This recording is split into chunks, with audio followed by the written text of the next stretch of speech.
It's an interesting time for business.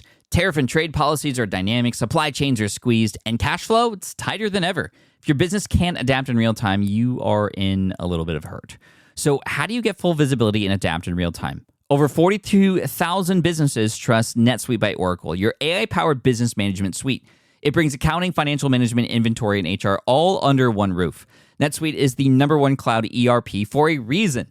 It's your single source of truth, giving you the data and control you need to move quickly. Real-time forecasting helps you move into the future with confidence, and with AI built in, you can automate the busy work and focus on strategy. NetSuite helps you see what's stuck, what it's costing you, and how to pivot fast. If I were running a business with a lot of moving parts, I'd use NetSuite for full control over everything. Tame the chaos with NetSuite. If your revenues are at least in the 7 figures, download the free ebook, Navigating Global Trade, 3 Insights for Leaders at netsuite.com/SPI. That's netsuite.com/SPI. The perfect product launch. It's the goal for every brand marketer. High heat, fast sellout, and fans posting recipes like trophies. What do Sydney Sweeney's soap drop, Taylor Swift's tickets, and your next launch have in common? Well, they're not bought, they're bragged about. Fanfare turns your drop into a moment. Fanfare cues real fans, blocks bots, and builds launch experiences worth screenshotting. Want hype without the heartbreak? Get Fanfare's 5-step hype drop playbook with our proven success formula and make your next launch unforgettable at fanfare.io/playbook. Again, fanfare.io/playbook. One of my favorite things that happens as a result of this podcast is a podcast listener or a fan of the show or a member of SPI Pro or somebody who's within our community who says, you know what, Pat, I noticed that you haven't really talked about this much, but it's so important. Can you at least think about it a little bit more and talk to your team about it and see if there's anything we can do about it? And I love that because, and obviously that sounds very general. And the reason why that sounds very general is because it happens a lot and we appreciate it. You know, we're always trying to improve. And how do we know what to do or how to improve if it wasn't for those who are within our community who speaks up? And today I wanted to highlight one of those community members. His name is Dustin Backey, Bakkie. He's at Dustin Backey on Twitter. He's talking about some really important stuff. You know, he started his online journey talking about creating effective teaching and course design. He's helped a lot of teachers, especially through his YouTube channel. You can find it at Dustin Backey 1 on YouTube. And he has a lot of really popular videos that have helped teachers, especially during COVID, with how to effectively use Zoom, how to create really good curriculums online. And that obviously bleeds over into entrepreneurship as well. But one thing that he's now focusing on, he's had like a pivot or an epiphany, if you will, to serve more by doing the following. By helping creators like us create accessible online content. Well, what does that mean? Well, it refers to the accessibility of content, our content, to all people, regardless of disability type or the severity of a particular impairment, for example, right? He fosters and wants to normalize inclusive digital communities. And I love that. And I think that's so important, especially because if you've heard this show for a while, that we've been very, very much focused on inclusivity. We've been very much focused on building community. And of course, we want those things to be together. We want accessibility. We want people who have, no matter what condition they might have, the ability to still absorb this content, to benefit from it and use it. And so today we're talking with Dustin because I think a lot of us creators, we know that, yeah, it should be like that, but A, how, and B, sounds complicated. But it's not as complicated as it has to be, or we make it out to be. So sit back because we're going to learn something very important today that likely you haven't heard anywhere else. And these are my favorite types of shows, ones that bring new things to light. So let's cue the intro. Here we go. Welcome to the Smart Passive Income Podcast, where it's all about working hard now so you can sit back and reap the benefits later. And now your host, he's the podcaster with the most random facts shared about him, Pat Flynn. With running your own business, legal questions always come with the territory. Like, can I use this contract or agreement? What do I do if a client doesn't pay? Am I even structured the right way for taxes? Instead of Googling your way through legal landmines, imagine having a law firm ready to address your business's legal needs without the sticker shock. That's what you get with Legal Shield's small business plans. Legal Shield helps entrepreneurs access real legal help on contract reviews, collection letters, business formation guidance, and even help navigating IRS audits. Members can schedule consultations, upload documents through the app, and get support from a provider law firm that knows small business laws in your state. Plus, consultations on taxes or trademarks help you stay ahead of potential problems. And if a client is late on a payment, Legal Shield steps in with professional collection letters so you can protect your hard-earned revenue, all for a fraction of the price of hiring a lawyer on your own. Go to LegalShield.com/SPI or call 833-570-9980 to learn more and get big business legal support without a big business budget. That's LegalShield.com/SPI. While DIY website tools are everywhere, most fall short on design and performance. Hit publish. Framer ships your site worldwide in seconds. No code, no compromises. Framer is a powerful, user-friendly platform that delivers developer-level results without writing a single line of code. Make your designs move and convert with Framer. Framer brings your site to life with powerful animations, dynamic content handling, and a design-first approach that helps your site stand out.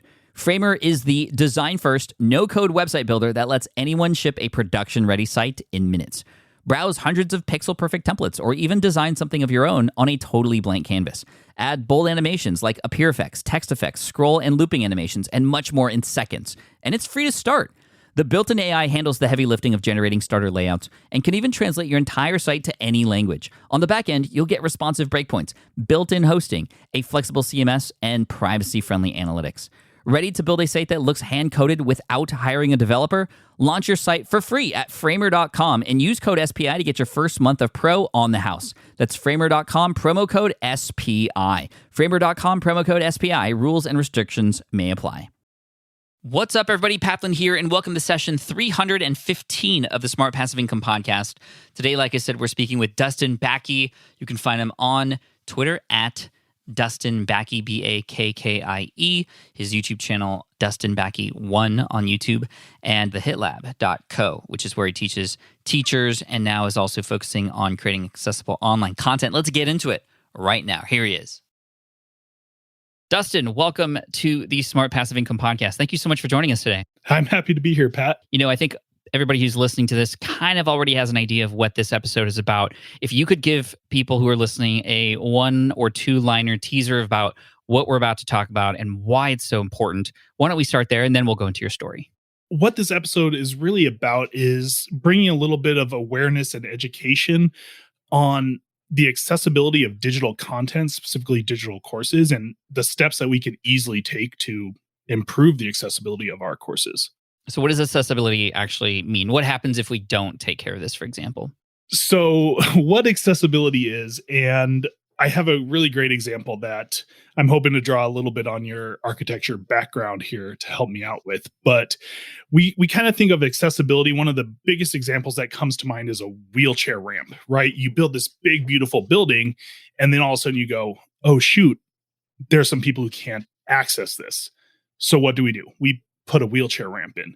But Pat, if you were going to design a building that from the start didn't need one, what would it look like? It wouldn't have those ramps. It would be accessible to everybody. So you might have everything on the ground floor. You may have wide doors, all the main services, ground floor level, right? So it's universal. And does anyone not benefit from that? Like, does that hinder anyone? No, everybody benefits. But the funny thing is nobody really talks about it. They're like, it just works. It just works. And it works for everyone. And that's kind of the difference between, in our field, we have this term accessibility versus universal design. And so accessibility is like adding the ramp afterwards. It's good, right? It's good. We're giving access to a certain group of people. But if we can design from the start for everyone is served and everyone benefits, not just a small group. See, this is interesting because now it's like, okay, well, we use all these platforms that we can't control the design of. So it almost feels like we have to find ramps to put everywhere. And we're going to dive into all this today. So that's kind of a little bit of a teaser. Thank you for setting that up, Dustin. But why don't we go back into your story a little bit and how you got so passionate about this? You had reached out to me on Instagram, as I had mentioned in the intro for everybody, and really inspired me to have you come on and talk about this. But I know this didn't come out of nowhere. Tell us a little bit about the origin story of Dustin and this whole thing here. I teach at Chico State, which is a California state system here in Chico, California. And I've been there for about a decade and got really started to be known for innovative and like inclusive classes. And it started with the passion for like wanting to teach well. And I actually was very blessed and I got my teaching offer straight out of grad school. So I was really fresh on like what goes into good teaching and being frustrated with certain instructors and looking up to others. And so I wanted to do as great of a job as I could. And that kind of took me down this road of effective teaching. And in June of 2019, we were actually expecting our second son, and everything was great. Clean bill of health on all the doctor's appointments. Everything looked wonderful. He was due July 1st. And Pat, I know you have two kiddos and you probably remember the days that they were born and your wife saying, this is it, like, all right, they're coming. It's amazing how they know. And so we're about a month ahead of time. I had just finished taking a day. We're like, let's get the baby room ready. We moved our older son to his first like big boy bed, a twin bed. I had built it on the floor, like Montessori style. And my wife's like, he's coming. And it's a month early. And so we're like, uh-oh. But the birth went great. It went really smooth. And there's this moment where they take the baby and they like hand them to mom. And we see this look that the nurses give each other. And my wife and I, Kaylin, look at each other and we're like, okay, what's going on here? And they just kind of give her Bowden, our little boy, and they leave.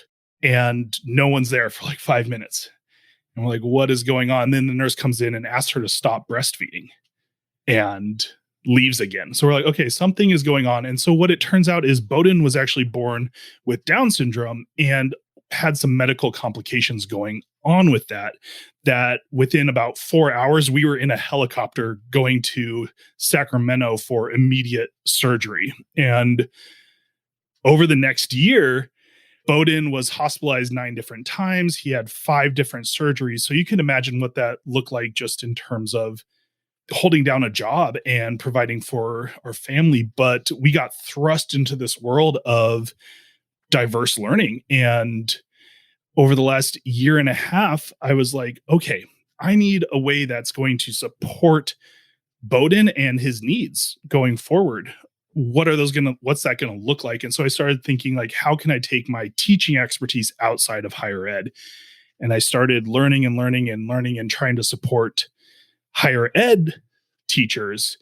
And as I was learning, I was like, where is all of the effective teaching, accessible teaching, and inclusive teaching discussion? There's a good amount of inclusive teaching, but effective and accessible in the entrepreneurial realm isn't talked about a lot. And in higher ed, we have whole departments and suites of tools and everything on how to do this and training. And so I started asking people, I was like, hey, what accessibility considerations are you taking? And they're like, none. We don't know where to start. What do we even do? Or it seems like it's insurmountable. Those are the two things I hear. It's so much work and I'm bootstrapping this as it is, or I don't even know where to start. And that's where I realized there's a severe lack of discussion around effective teaching and accessible content design in this digital course realm. And I founded the HIT Lab, the High Impact Teaching Lab, to really make a change there and bring accessible content to digital course creation. Wow, what a story. And Dustin, where can people go check out the HIT Lab if they want to go and check that out right now while they're listening or get more information? Yeah, it's just thehitlab.co. Thehitlab.co. Cool. Yeah, hitlab.co. And I just kept thinking, Pat, over the last 2 years of raising Bowden with Down syndrome, he is so smart. We get told all these limitations that he's going to face. And yet the intelligence that is there, it just looks different. His learning looks different. It takes a bit more time. It takes a bit more repetition. It takes a bit more simplicity, but the understanding is there. The learning is there. And so it's all about the approach of how do we go about making this content available and not just assuming that everyone needs the exact same thing. Yeah, so let's talk about this. Actually, my first question relates to, because, as an architect, and I appreciate the architecture sort of analogy earlier, it does feel like it is because there's a whole mess of laws and titles that we need to sort of abide by. Are there anything like that? Is there anything like that online right now for people building websites, creating podcasts, or whatever content medium or platform? So there's kind of a couple of different approaches here. There is that legal approach, and I am not the expert on the legality of running a business and selling it there. And so I just want to be clear on that in terms of there is a lot that goes into it, but my understanding of platforms like Podia and Thinkific and that kind of stuff is they have to meet a lot of those accessibility guidelines legally as it is. So if you're hosting a course within them, you're meeting a lot of the legal guidelines. My expertise is like, you as the content creator, Pat, what could you do to better serve a wider audience and even your current audience in the form of effective teaching and accessible design? There are small things that we can do to improve just the general accessibility of our content. Okay, let's go through them. Where do we start? Where I'd like to start is, again, thinking about how we like to learn. And I wanted to ask you, what's your best way to learn, or how do you like to engage in your content that you're learning? I learn by seeing somebody actually do the thing that's being taught. I'm not a textbook person. I'm more of a science lab, kind of get my hands dirty kind of person. Yeah, absolutely. What about Keone? He's very much the same way. He likes to take things apart to understand them. And then, sometimes he's able to put them back together, sometimes not. But that's how Keone likes to learn. Kai is more of a storyteller. And story listener. She loves to hear stories and understands sort of characters and how they progress. She can empathize with those who are within certain scenarios. And she learns really well that way too. All of it's visual, however, which then obviously begs the question, well, what about the visually impaired? And I'm sure we're going to get into those kinds of things, but those are how my kids best learn and educate themselves. Yeah. And so the point that I'm trying to make is even our typical learners, your typical audience learns in a really diverse way. So if you are offering them this course or this service and you're trying to deliver on a promise, you got to understand that everyone, not just the margins, learn differently. And so a couple of things that are really easy ways to at least take steps towards accessible content. And it's a deep well, right? You can go down that rabbit hole for a really long time. And I really believe in what's something you can start doing today that's going to better serve a wider audience. And we like to think about content needs to be beautiful, right? As I've been going through establishing my business, they say, hey, make a lead magnet, make it your brand colors and all these like beautiful things that are great, but really that doesn't matter to a screen reader. So if you're trying to have your document read, none of that matters. And so the idea of a content and where you can start with the content is simply a nice, clean, plain Google Doc. And what you'll want to do is you'll want to use one title, one heading, and then nest headings appropriately. Put alt text for images and set your heading rows for tables. And this is like the Pareto principle. Doing those small things are going to take you like 80% of the way to serving a really diverse audience. And so what this does is it creates a nice, plain, easy to use PDF. And what you can actually do, there's a free tool for Google Chrome. I'm going to be really advocating the Google Suite here because they've done a lot of stuff. The free read and write for Google Chrome. It's free. It's an add-in and you can listen to it. So make a plain PDF, install free read and write, and listen to the screen reader. Close your eyes and say, okay, could I understand that?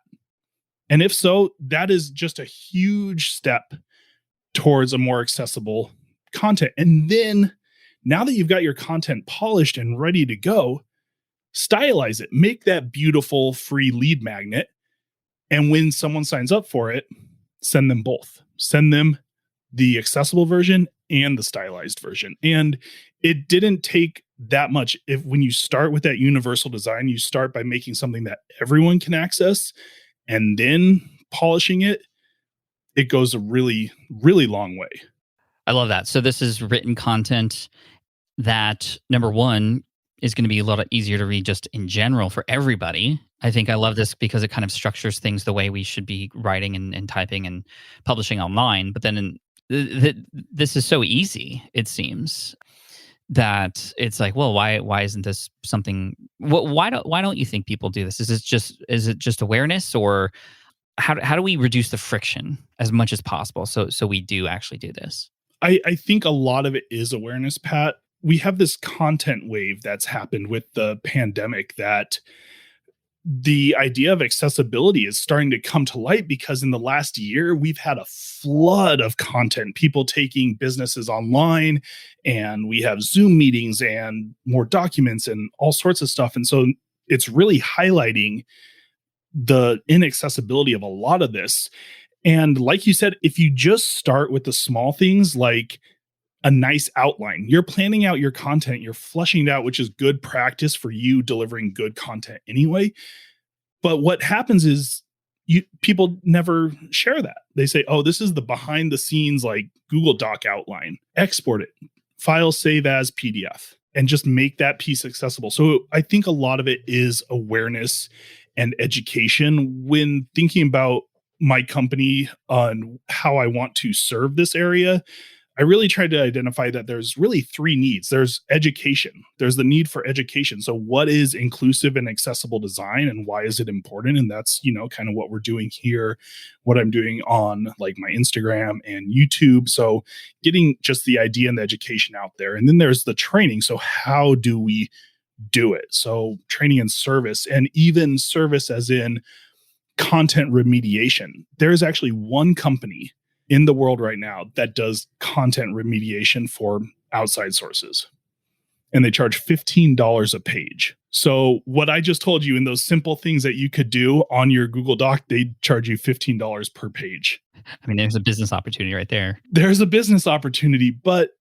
this is stuff that I think a lot of people trying to start businesses, and I mean, you're more the expert here on this, but it's a lot. It's learning a new skill set. It's learning these business techniques. It's these huge checklists. And we get focused on this final product, this beautiful digital course or this beautiful PDF download. And so that's where we're working towards. And no one is saying, flush it all out in a nice, clear outline, and then save that outline as your accessible version. It can have all the same information. Yeah, I think as long as you put it into your systems, right, it just becomes a part of the way you do what you do. And that makes complete sense to me. And there's another service that I wanted to let people know about, Pat, actually, with these Google Docs, is it's called Grackle. So like the bird, grackledocs.com. This is a G Suite add-on, completely free to use as well. And this will actually do accessibility checks for your Google Docs, your Google Slides, and your Google Sheets. And so what you can do is, if you want to take it one step further than the suggestions I mentioned earlier, you could install Grackle Docs and just do a run, and it will tell you exactly. It's going to check about 22 different things for a Google Doc, and it'll say you met it or you didn't. And if you didn't, it'll tell you how to meet it. And it could even do some automatic rearranging for you. So this might take you 5 minutes once you're done with something. So the biggest argument here is, I don't have the time to make a copy that works for everyone. If you start there and use tools like Grackle and Google Docs, it's really easy to do that. That's awesome. Wow. Thank you for sharing that with us. We'll put all the links to all this in the show notes, of course. So this helps us on the blog and text front. There's other kinds of content, obviously, that people prefer to consume, and especially recently with the rise of podcasting and such. Why don't we talk about audio? Do you focus on audio and help audio podcasters out in terms of accessibility as well? Yeah, absolutely. And I was hoping you were going to ask that. And if not, I was going to bring it in. But audio is another one that, again, it's all about your systems. It's all about how you approach it. And if you approach it with the right idea in mind from the start, it's actually pretty darn easy. And I would actually say that, depending on the tool you're using, video and audio content is perhaps even easier to make accessible than like a PDF or a doc. What I encourage people to do is, you can film and edit your videos and your podcasts like you would normally. And if you're making a video, every video editor out there offers an export audio. export the audio, and in your digital course, put it right next to the video. And just an example of how this is beneficial, even me, what I do is I've been taking this course and I download the audio versions and listen to them while I'm at the gym.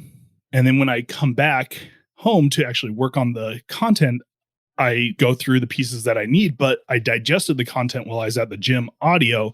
Then I use the video as like a support piece going through it. So it's, again, giving different avenues for your learners to really engage with your content and get the most out of it. So you have this audio file now to go along with your video file. So transcripts are the next question. That's where it kind of gets tougher, but it all depends on like your price range and your tool. Rev.io, you've probably mentioned, or you probably know, or your listeners probably have heard of. It's done for you. It's fast. It's professional. It's accurate, but it does cost money. I think it's like $1 per minute or $1.25 per minute the last time I checked. Yeah, it's pretty pricey. We use it, but it's very accurate. It's done by humans on the other end, but I'm sure you're going to mention some of the more automated tools that one could use, right? Yeah. So one of the more automated user-friendly tools that I personally really like is Descript.com. They just released a big one. You can do full video and audio recording, editing, and processing all within their tool. And they do have a nice free tier that is like, I think about 3 hours per month for free. And don't quote me on that because I don't remember it off the top of my head, but it's right around there. And so if you're building a digital course, 3 hours of content may get you a good module or two, depending on the depth of your course. And what it does is it actually brings up your transcript. You just load your audio or video file in. It brings up your transcript like a Word or a text file. And so you can read through it and make edits on it like you're editing a Google Doc or a Microsoft Word doc, which is, one, amazing, but two, you get these nice, clear, beautiful transcripts that are accurate. And it does take a little bit of legwork on your end, but these tools are getting more and more sophisticated and stronger. So I really love Descript because you get your audio, your video, and your transcript from it. And it's relatively pretty quick in terms of the effort that you, the creator, are putting in. I use Descript. I love it. And the team uses it as well. And it's getting more and more sophisticated. They have some other crazy things like the voice recognition tool and the ability for you to type out what you're saying after it learns your voice. It's a little scary, actually, but that's beyond what we're talking about today. But yeah, so transcripts, it can be made easy. It can be using tools like Descript added into just the workflow that you've already got for yourself. I even have one more, Pat, if you've... Yeah, please. Go. This is breaking news. As of today, we're recording behind the scenes here May 11th, but YouTube just an hour or two ago announced a new feature that they are going to allow you to edit your subtitles and captions like a doc, very similar to Descript, before you publish. YouTube does get some flack for whether or not those closed captions are accurate or not, but now you can see it as a full doc, do a quick read through, make the edits that you need to, and export it. I was just looking at this about an hour ago.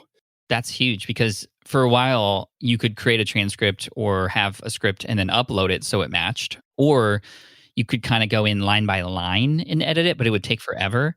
But the fact that you can go in probably now pre-upload is what you're saying after it sort of processes. Pre-upload. Wow.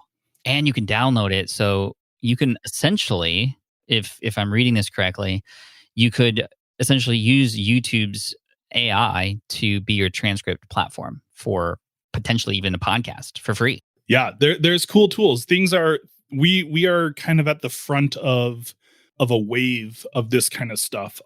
There's you're probably familiar with the company Masterclass. They just hired John Scott. He just created in higher ed realm for a learning management system called Blackboard, a tool called Ally, which kind of does similar to what I mentioned Grackle Docs does, where it scans all of a teacher's content and lets them know how accessible or inaccessible it is and gives them guidelines on how to fix it and that sort of thing. And so about a year ago, he just moved from Blackboard doing that to Masterclass. And so Masterclass is clearly behind the scenes working on something big in the accessibility realm for digital courses. And they're kind of one of the first ones that I've heard I love that because they have the resources to find all the right tools and such to be able to hopefully pave the way for us to be able to follow suit. I hope, which is really nice. So I'll definitely be paying closer attention to them and what they're doing, and that's really great. Do we have to worry about, or does Apple, for example, for podcasts and Spotify already provide the things that one would need? I guess it's all kind of built in, and it kind of helps that it's already audio only, and the transcript would help for those who perhaps are auditorially impaired. Yeah, and the transcript, Pat, I know you run 2 different YouTube channels, and I have a small one, right? I'm closing in on 1,000, and I have gotten questions saying, "Is there a transcript available for this video?" multiple times before I even started this journey, and so people are looking for it. People want to, even just with YouTube videos, and whether or not they have some sort of documented disability, which is estimated anywhere between like 1 in 5 and 1 in 10 US adults. So you can imagine how many of your customers have a need for something like that, but they are asking for it. And in terms of, I know you can link files and stuff for podcast notes, and even on your site, you can let your listeners know that, hey, I really head over to the site to get all the transcripts for any of these, right? You can host those PDF downloads somewhere on your site on a dedicated page or within the page of each episode. I'm not sure if there's anything built in specifically to the apps themselves, as like you could see a text version of it, but you can certainly host them outside of that in a number of different ways. The last piece of content that we haven't hit is live video and what we can do for that. And again, Google coming to the rescue. Google recently enabled live captioning for anything in Chrome, any video. Google will live caption any video or audio playing in Google Chrome. So if you have Google Chrome, you can go into your settings and just enable it. So that is something that if you are having trouble or you have customers who want this, you could let them know how to enable that. There's lots of YouTube videos. It will take 30 seconds to do, but there's also tools like Otter.ai, which is the one that powers the Zoom closed captioning. The biggest pushback I hear when I talk about auto transcription is that it's not accurate. We are moving in the right direction. And the more it's used, the smarter it gets and the better it gets. And some subtitles are better than none. That's my approach and philosophy here, is like, if we take steps towards those, you don't expect the first podcaster to blow your SPI podcast out of the listener or out of the water, right? You don't say, "Hey, you're a new podcaster, I expect you to overtake me on your first launch." We start somewhere, right? We have to work towards those gold standards. And so a lot of these things aren't perfect, but they're better than nothing. Yeah. And, for those who are worried about how it may come across if your transcript, for example, is not perfect, I always say, before the transcript is shown, whether you are using tools like Fusebox.fm, which we've done a really good job on making sure the tools within that are accessible for those who are online watching or listening on your website. You can always say, if it is going to be more auto-generated stuff, right before you add that transcript, you could say, "Hey, this was automatically created using, name of tool here for your convenience. Apologize for any errors, but we provided this here to help out in case you need it." Then it comes from a place of service versus like, "Hey, here's our transcript. Hey, why isn't this perfect?" I know a lot of us maybe move toward the more automated tools because they're a lot cheaper, they're a lot faster. And that's how you can get around the worry of, well, this isn't perfect. And I hope everybody listening by now can realize that, well, if you just try to be perfect the whole time, nothing's going to get done. And I think, like you said, better to have something than nothing. Yeah, I love that suggestion of a little like, "Hey, this was auto-generated, and maybe one day down the road we'll have the funds to get rev.io, but until then," and it goes a long way. And I like to think that the people who really give it a lot of flack are kind of being a little overly critical, right? We all know that information comes in a context of a conversation, and so if you're like, "Oh, that Hogwarts isn't supposed to be in that conversation," like, they're not referencing Hogwarts. It was probably a mistake, right? Yeah, Hogwarts came to mind. I recently did a test with Zoom's auto captioning where I kind of yelled random words at it and saw how well it did. And it was kind of a fun little one. To finish up here, and again, thank you, Justin, for this.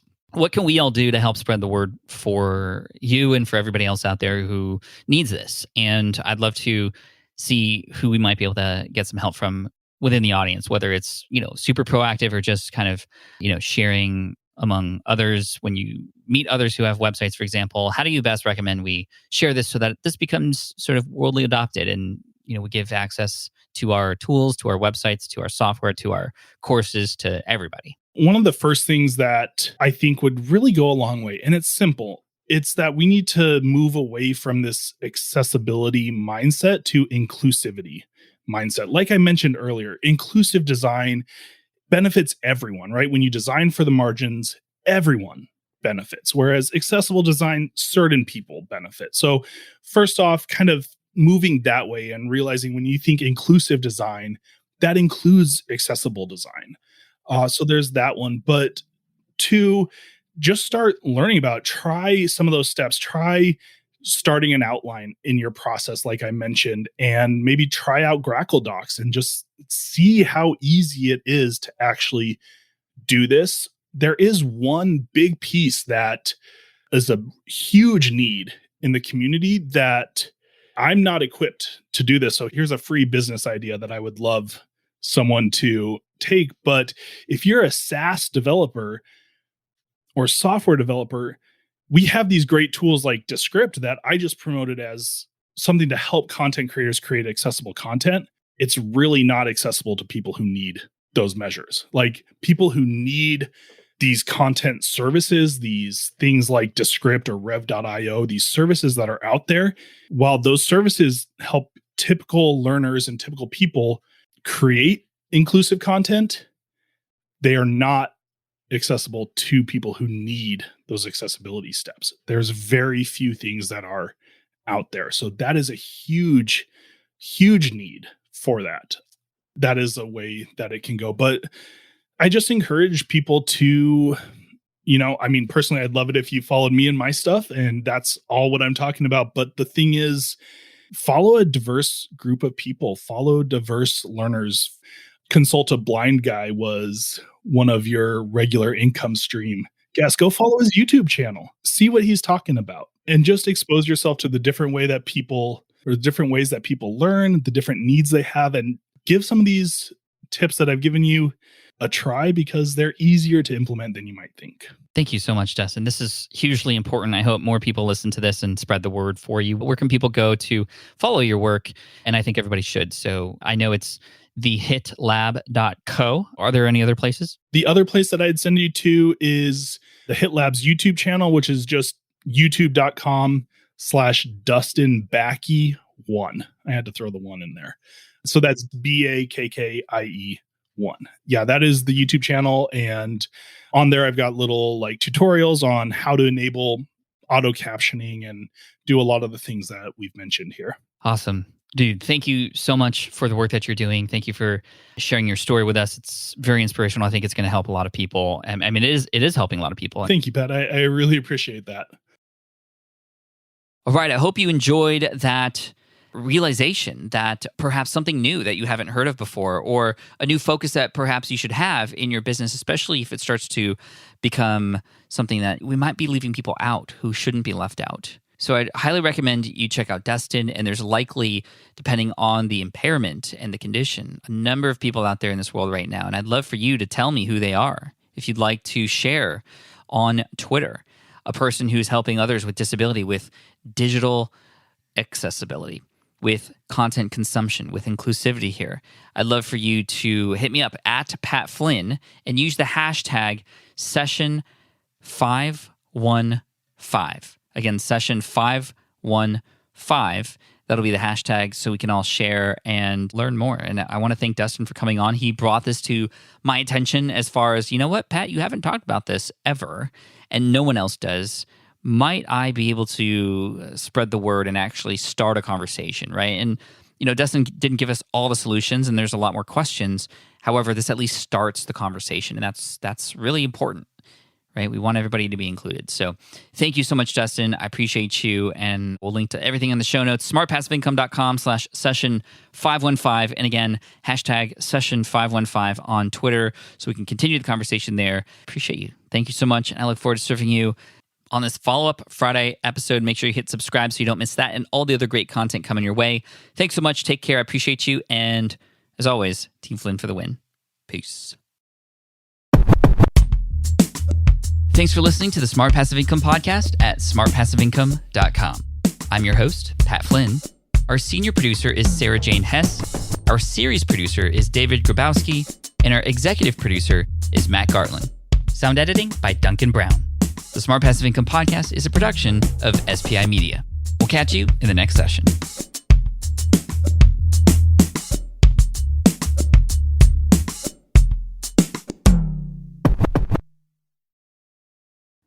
I get it. You want to grow your business, but selling at scale feels overwhelming.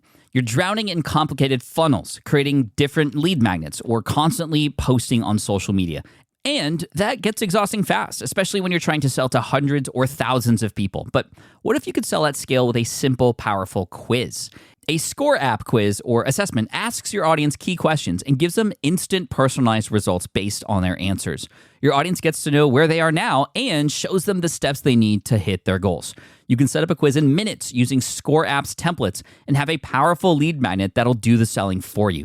The best part is your audience actually wants to take this quiz, and you build huge amounts of trust before you even make a single offer. No hard sales, no chasing leads, just value at scale. Get 50% off the first 3 months using the discount code SPI. Just head to scoreapp.com/SPI. Again, that's scoreapp.com/SPI. Have you dreamt about being your own boss, but still haven't made the first steps to making that dream a reality?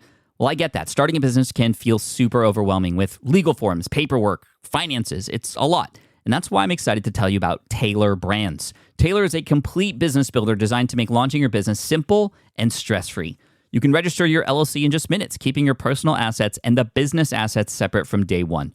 From there, you get access to everything you need to get off the ground. Legal documents, licenses and permits, invoicing and bookkeeping tools, and even a 100-day business coaching program, all designed to help you hit the ground running. You'll also get a free personalized business plan, branding tools, and so much more. And of course, listeners of this show get an exclusive 35% discount to get started. All you have to do is head to taylorbrands.com/SPI. That's TAILORBRANDS.com/SPI. Stop dreaming, start building with Taylor Brands.